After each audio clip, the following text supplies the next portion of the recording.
Hi hello friends, welcome back to my channel. ಹೇಗಿದ್ದೀರಾ ಎಲ್ಲರೂ? ನಿನ್ನೆ ವಿಡಿಯೋನೇ ಕಂಟಿನ್ಯೂ ಮಾಡ್ತಾ ಇದ್ದೆ. ನಿನ್ನೆ ಹೇಳಿದೆ ಫ್ರೆಂಡ್ ನಿನ್ನ ಮಗುವಿಂದ ತೊಟ್ಲಿ ಹಾಕೋ ಶಾಸ್ತ್ರ ಇದೆ, ಹೋಗಬೇಕು, ಮಳೆ ಬರ್ತಾ ಇದೆ, ಏನು ಮಾಡೋದು ಅಂತ ಗೊತ್ತಿಲ್ಲ ಅಂತ ಇದ್ದೆ. ಹಾಗೆ ಮಳೆ ಬರ್ತಾ ಉಂಟು. ಆದರೂ ತಮ್ಮ ಬಂದ 12 ಗಂಟೆ ಆಯಿತು ಇಲ್ಲಿ ಆಲ್ರೆಡಿ. 12 ಗಂಟೆ ಸುರಿಗೆ ಬಂದ, ಹೋಗುವ ಕರ್ಕೊಂಡು ಹೋಗ್ತೇವಾ ಅಂತ. ಮತ್ತು ಹೇಗೂ ರೆಡಿಯಾಗಿ ಇದ್ನಲ್ಲ, ಮತ್ತು ರೆಡಿ ಆಗಲಿಕ್ಕೆ ಟೈಮ್ ಏನು ಬೇಡ, ಪಟ್ಟ ಹೋದ್ರೆ ಆಯ್ತು ಅಂತ ನಾನು ಹೋಗುವ ಅಂತ ಅಂದೆ. ಇವಾಗ ಹೊರಡಬೇಕು, ಈಗ ಹೋಗಬೇಕು ಅಂತ ಅಂದ್ಕೊಂಡಿದ್ದೆ. ಒಂದು 10 ಗಂಟೆ ಹಾಗೆ ಹೋಗಬೇಕು, ಅಲ್ಲಿ ಶಾಸ್ತ್ರ ಎಲ್ಲ ಇರುತ್ತಲ್ಲ ಅದನ್ನೆಲ್ಲ ನೋಡಬೇಕು ಅಂತ ಅಂದ್ಕೊಂಡಿದ್ದೆ. ಆದರೆ ಈ ಮಳೆ ಅವಸ್ಥೆಯಿಂದ ನೋಡಿ, ಇವಾಗ ಊಟ ಟೈಮ್ ಕರೆಕ್ಟ್, ಊಟ ಟೈಮ್ ಅಂದರೆ ಒಂದು ಟ್ರಿಪ್ ಊಟ ಎಲ್ಲ ಆಗಿರುತ್ತೇನೋ ನಾವು ಹೋಗೋದ್ರೊಳಗೆ. ಇವಾಗ ಸ್ವಲ್ಪ ಮಳೆ ಬಿಟ್ಟಿದೆ. ಅಲ್ಲಿಗೆ ಹೋಗಿ ಮತ್ತು ವಾಪಸ್ ಬರುವ ತನಕನೂ ಇದೇ ರೀತಿ ಮಳೆ ಬಿಟ್ಟರೆ ಓಕೆ, ಇಲ್ಲಾಂದರೆ ಮಳೆ ಬಂದರೆ ಹೋಗೋದು ಕಷ್ಟ ಈ ಬೈಕಲ್ಲೆಲ್ಲ.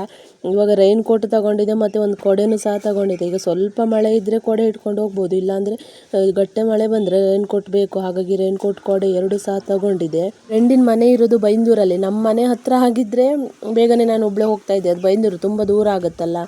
ಇವಾಗ ಬಸ್ಸಿಗೆ ಹೋಗ್ಬೇಕಂದ್ರೂ ನಾವು ತನಕ ಹೋಗಿ ಮತ್ತು ಅಲ್ಲಿಂದ ಬಸ್ಸಿಗೆ ಹೋಗಿ ಮತ್ತು ಅವ್ರ ಮನೆಗೆ ಸ್ವಲ್ಪ ಒಂದು 5 ನಿಮಿಷ ಆಗುತ್ತೆ ಹೈವೇದಿಂದ, ಅಲ್ಲಿ ತನಕ ಹೋಗಬೇಕು. ಈಗ ಬೈಕಲ್ಲಿ ಕರ್ಕೊಂಡು ಹೋದರೆ ಡೈರೆಕ್ಟಾಗಿ ಪಟ್ಟ ಹೋಗ್ಬೋದು. ಇವಾಗ ನಾವು ಹೊರಡುವಾಗ ಕರೆಕ್ಟ್ 12:15 ಆಗಿದೆ.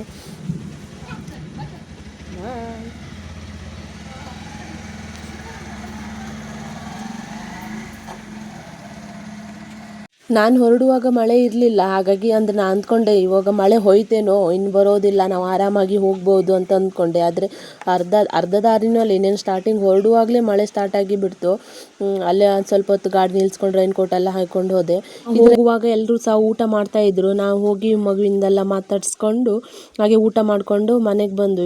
ಹೋಗುವಾಗಲೇ ಎಷ್ಟು ಮಳೆ ಸಿಕ್ತಂದರೆ ನಾನು ಅರ್ಧ ದಾರಿಯಲ್ಲಿ ವಾಪಸ್ ಬರುವ ಅಂತ ಅಂದ್ಕೊಂಡೆ, ಅಷ್ಟು ಮಳೆ. ಮತ್ತು ಏನಂತ ಮೈಯೆಲ್ಲ ಚಂಡಿ, ಅಂಗಿ ಎಲ್ಲ ಚಂಡಿ. ಈ ಟಾಪ್ ಹಾಕ್ಕೊಂಡು ಹೋಗಿರೋದ್ರಿಂದ ಅಷ್ಟೊಂದು ಇದರಲ್ಲಿ ಚಂಡಿ ಆಗಿರೋದು ಕಾಣಿಸ್ಲಿಲ್ಲ. ಹಾಗಾಗಿ ಸ್ವಲ್ಪ ಬಚಾವಾದೆ. ಬೇರೆ ಯಾವುದಾದ್ರೂ ಡ್ರೆಸ್ ಹಾಕ್ಕೊಂಡು ಹೋಗಿದ್ರೆ ನಾನು ಅವ್ರ ಮನೆಗೆ ಹೋಗೋದಲ್ಲ, ವಾಪಸ್ಸೇ ಬರಬೇಕಿತ್ತು. ಅವ್ರ ಮನೆಯಲ್ಲಿ ತುಂಬ ನೆಂಟರೆಲ್ಲ ಬಂದಿದ್ದರು. ಅವ್ರ ಎದುರುಗಡೆ ನನಗೆ ಶೇಮ್ ಆಗ್ತಾಯಿತ್ತು. ಅದು ಇದರಲ್ಲೂ ಸಹ ಹಾಗೆ ಮೈ ಪೂರ್ತಿ ಎಲ್ಲ ಒದ್ದೆ. ಮತ್ತು ಈ ರೈನ್ ಕೋಟ್ ಏನು ಗೊತ್ತಾ, ಗಾಡಿಯಲ್ಲಿ ಹೋಗುವಾಗ ಅದು ಜರಿಂದಾಗಿರೋದ್ರಿಂದ ಬಡ ಬಡ ಸೌಂಡ್ ಮಾಡುತ್ತೆ, ಅದು ಹೋಗಲಿಕ್ಕೆ ಆಗೋದಿಲ್ಲ. ಹೇಗೋ ಅಂತೂ ಹೋಗ್ಲಾ ಬೇಡವಾ ಅಂತ ಅಂದ್ಕೊಂಡು ಒಂದು ಮಗಿನ ತೊಟ್ಲಿ ಹಾಕೋ ಶಾಸ್ತ್ರ ಮುಗಿಸ್ಕೊಂಡು ಬಂದು ತುಂಬ ಗ್ರ್ಯಾಂಡಾಗಿ ಮಾಡಿದರು. ಜನನೂ ಸಹ ಹಾಗೆ ತುಂಬ ಸೇರಿದರು. ಮತ್ತು ಊಟನೂ ಹಾಗೆ ತುಂಬ ರುಚಿಯಾಗಿತ್ತು. ಕಬಾಬು, ಬಿರಿಯಾನಿ, ಮತ್ತು ರೈಸು, ಚಟ್ಲಿ ಸಾರು, ಪಾಯಸ, ತುಂಬ ವೆರೈಟಿ ಐಟಮ್ ಇದ್ದಿತ್ತು. ಮಳೆ ಒಂದು ಬರಲಿಲ್ಲ ಅಂದರೆ ತುಂಬ ಟೈಮ್ ಸ್ಪೆಂಡ್ ಮಾಡ್ಕೊಂಡು ಬರ್ಬೋದಿತ್ತು. ಬೆಳಿಗ್ಗೆ ಬಂದಿರೋ ಮಳೆ ನೋಡಿದರೆ ನಾನು ಅಂದ್ಕೊಂಡೆ ನಾನು ರೆಡಿಯಾಗಿ ಸುಮ್ಮನೆ ವೇಸ್ಟ್, ಹಾಗೂ ನಾನು ಹೋಗೋದು ಕ್ಯಾನ್ಸಲ್. ಇನ್ನೊಂದು ನೆಕ್ಸ್ಟ್ ಟೈಮ್ ನಂಗೆ ಅವ್ರ ಮನೆಗೆ ಹೋಗ್ಲಿಕ್ಕಿದ್ದಿತ್ತು, ಆವಾಗಲೇ ಹೋಗಿ ಮಗುವಿನ ಮಾತಾಡ್ಸ್ಕೊಂಡು ಬರೋಣ ಅಂತ ಅಂದ್ಕೊಂಡೆ. ಆದರೆ ನೋಡಿ ಇವಾಗ ನಾನು ಹೋಗಿ ಬಂದಾಯಿತು. ನಂಗೆ ಎಂತ ಗೊತ್ತಾ, ಇಷ್ಟೊಂದು ಮಳೆಯಲ್ಲಿ ಹೋಗಿ ನೆನ್ಕೊಂಡು ಬಂದಾಯಿತು. ಆದರೂ ನಂಗೆ ಏನು ಶಾಕ್ ಅಂದರೆ ನನ್ನ ಲಿಪ್ಸ್ಟಿಕ್ ಇನ್ನೂ ಹಾಳಾಗಲಿಲ್ಲ ನೋಡಿ. ನಾನು ಹೋಗುವಾಗ ಹೇಗೆ ಹಚ್ಕೊಂಡು ಹೋಗಿದ್ದೆ ಹಾಗೇ ಇತ್ತು. ಇದು ಮೀಶೋದಲ್ಲಿ ನಾನು ಪರ್ಚೇಸ್ ಮಾಡಿದ್ದು. ಅಂದರೆ 4 ಪ್ಯಾಕ್ ಏನೋ ಬರುತ್ತೆ, ಅಂದರೆ 200 ಒಳಗಡೆನೇ ನಾನು ಪರ್ಚೇಸ್ ಮಾಡಿದ್ದು. ತುಂಬ ಚೆನ್ನಾಗಿತ್ತು. ಮತ್ತು ನಾನಿಲ್ಲಿ ಮೀಶೋದಲ್ಲಿ ಒಂದು ಗೋಲ್ಡ್ ಸಾರಿ ಪರ್ಚೇಸ್ ಮಾಡಿದೆ. ಇದು 1 ವರ್ಷದ ಹಿಂದೆ ತುಂಬ ಟ್ರೆಂಡಿಂಗಲ್ಲಿರೋ ಸಾರಿ. ಇನ್ಸ್ಟಾಗ್ರಾಮ್ ಪೇಜಸ್ಸಲ್ಲಂತೂ ತುಂಬ ವೈರಲ್ ಆದ ಸಾರಿ. ಅದನ್ನು ನಾನು ಮೀಶೋದಲ್ಲಿ ಪರ್ಚೇಸ್ ಮಾಡಿದ್ದೆ. ಬರೀ 575 ರುಪೀಸಿಗೆ ನಾನು ಮೀಶೋದಲ್ಲಿ ಪರ್ಚೇಸ್ ಮಾಡಿದ್ದೆ. ಇದು ಕ್ವಾಲಿಟಿ ವೈಸ್ ತುಂಬ ಚೆನ್ನಾಗಿ ಬಂದಿದೆ. ನಿಮಗೂ ಕೂಡ ಈ ಒಂದು ಸಾರಿ ಬೇಕಾದರೆ ನಾನು ಡಿಸ್ಕ್ರಿಪ್ಷನಲ್ಲಿ ಲಿಂಕ್ ಕೊಡ್ತೇನೆ, ನೀವು ಕೂಡ ಪರ್ಚೇಸ್ ಮಾಡ್ಬೋದು. ಇದು ಇವಾಗಲೂ ಸಹ ಟ್ರೆಂಡಿಂಗಲ್ಲಿರೋ ಸಾರಿ.